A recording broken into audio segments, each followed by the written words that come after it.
Hi friends, எல்லாருக்கும் AJ family அன்பான வணக்கம். இன்னைக்கு நான் நேந்திரப்பழம் வச்சு சூப்பரான ஒரு சிப்ஸ் செய்யுற ரெசிபி தான் செஞ்சு காட்ட போகிறேன். அதுக்காக இந்த மாதிரி ரொம்ப பழம் இல்லாமல், ஆனால் ரொம்ப பச்சையாக இல்லாமல் இந்த மாதிரி சைஸான நேந்திரப்பழம் தான் வேணும். அதுக்கு நம்ம ரொம்ப பழம் ஆகக்கூடாது, ஆனால் ரொம்ப பச்சையாக இருக்கக்கூடாது. இந்த அளவுக்கு இருக்கிற மாதிரி இப்போ நேந்திரப்பழம் தான் நமக்கு அதுக்கு தேவை. நேந்திரக்காய் பழம் கிடையாது, நேந்திரக்காய். பழம் வந்து ரொம்ப பழுத்து போன மாதிரி வருதுல்ல, இது பச்சையாக இருக்கணும், ஆனால் பழவு ஆகக்கூடாது, அந்த அளவுக்கு இருக்கணும். அந்த ரெசிபி தான் நான் செஞ்சு காட்ட போகிறேன். இந்த அளவுக்கு இருக்கணும், இதுதான் கரெக்டாக இருக்கணும். இது பாருங்கள், ஈஸியாக நம்ம அதில் அளவுக்கு எடுத்துக்கலாம். அந்த மாதிரி வந்து நம்ம கட் பண்ணவே இது பாருங்கள், எல்லாமே ஒரே மாதிரி எல்லாம் உங்களுக்கு வந்துடுச்சு பாருங்கள். எதுவுமே மிஸ் ஆகாமல் இதே மாதிரி நம்ம எல்லா பழமும் எடுத்துக்கலாம்.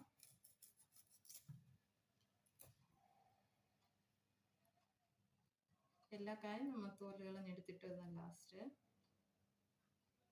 பாருங்க, எல்லாமே நம்ம எடுத்துட்டோம். எல்லா காயோடையும் தோல்களும் எடுத்துட்டோம்.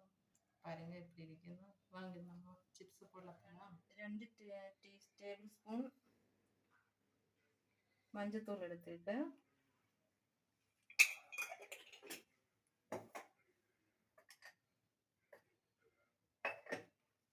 ஒரு 1/4 டேபிள் ஸ்பூன் உப்பு போட்டிருக்கு. அது மிக்ஸ் பண்ணதுக்கு கொஞ்சம் தண்ணி ஊற்றிக்கலாம். அவ்வளோ போதும். இது நம்ம காய் கொஞ்சம் கலராக இருக்கணும். இல்லை நம்ம பார்த்துருக்கல, கடையிலலாம் வாங்கினா கொஞ்சம் நல்ல மஞ்சள் கலராக இருக்குல்ல, அதுக்காக தான் இது.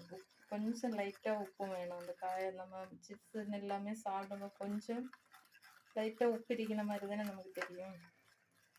இது நம்ம அப்படியே கொஞ்சம் மிக்ஸ் பண்ணி தனியாக மாற்றி வச்சுக்கலாம். இது பாருங்க, எண்ணெய் சூடாயிடுச்சு. இதே மாதிரி கட்டர் எல்லார்கிட்ட இருக்கும். நம்ம வீட்டில் எல்லாமே நம்ம இருக்கும். வெஜிடபிள் எல்லாம் கட் பண்ண தானே இருக்கும். இந்த கட்டர் இருக்குல்ல, அதில் நம்ம இந்த காய் சீவி வச்சிருக்கிற காய் உண்டல்ல, தொலி எடுத்து அது இந்த நீளத்தில் இருக்கிற பிளேட் இருக்குல்ல, அந்த பிளேட்டில் வச்சு நம்ம சீவி போடலாம். அப்போ அது கரெக்டாக ரவுண்ட் ஷேப்பில் விழுந்துடும். அப்படியே அந்த எண்ணெய் மேலே வச்சு நம்ம எப்படி சீவி போடலாம்.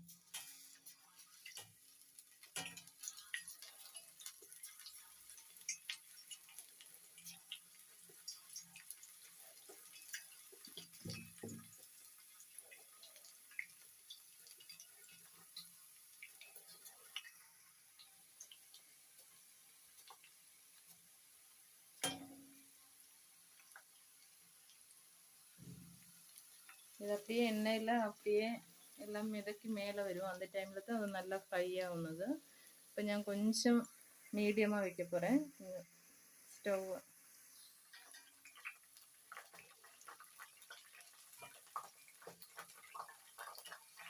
கொஞ்சம் மீடியமாக வைக்கலாம்.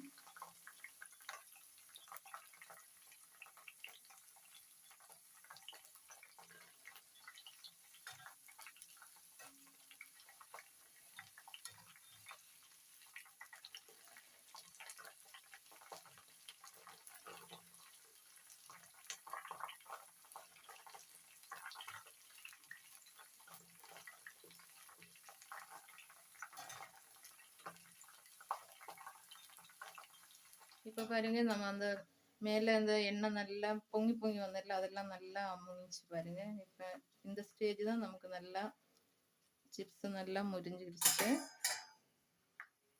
இப்போ நம்ம அந்த உப்பும் மஞ்சத்தூளும் கலக்கி வச்சிருந்தோம்ல, அதுலேருந்து கொஞ்சம் நிறைய வேண்டாம், கொஞ்சம் அப்படியே மேலே போட்டு விடலாம்.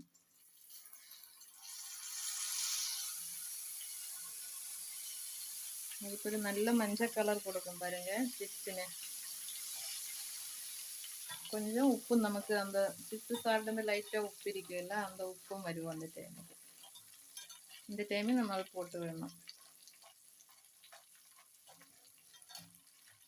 பாருங்க,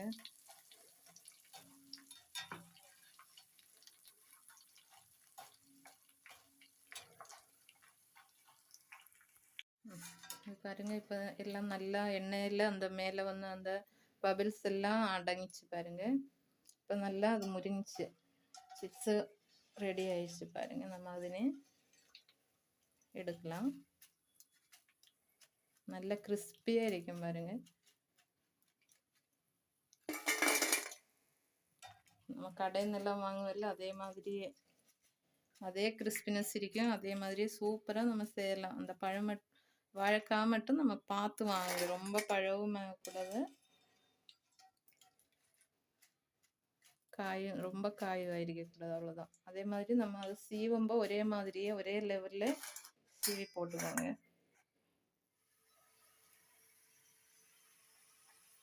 அவ்வளோதாங்க, நம்ம எல்லா காயும் நேந்திரக்காய் எல்லாமே நம்ம வறுத்து எடுத்துருச்சு. அதுங்க அவ்வளோ சூப்பராக வந்துடுச்சு எல்லாமே. நான் தேங்காய் எண்ணெயில் தான் செஞ்சுருக்கு. உங்களுக்கு என்ன எண்ணெயோ நம்ம சன்ஃப்ளவர் ஆயிலும் செய்யலாம், தேங்காய் எண்ணெயிலும் செய்யலாம். தேங்காய் எண்ணெய் வந்து கொஞ்சம் கூட டேஸ்ட் நல்லா இருக்கும். நான் தேங்காய் எண்ணெயில் தான் செஞ்சுருக்கு.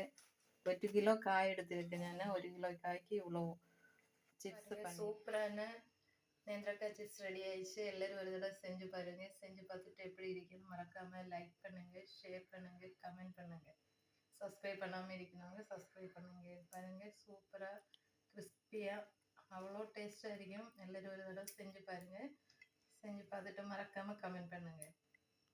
தேங்க்யூ.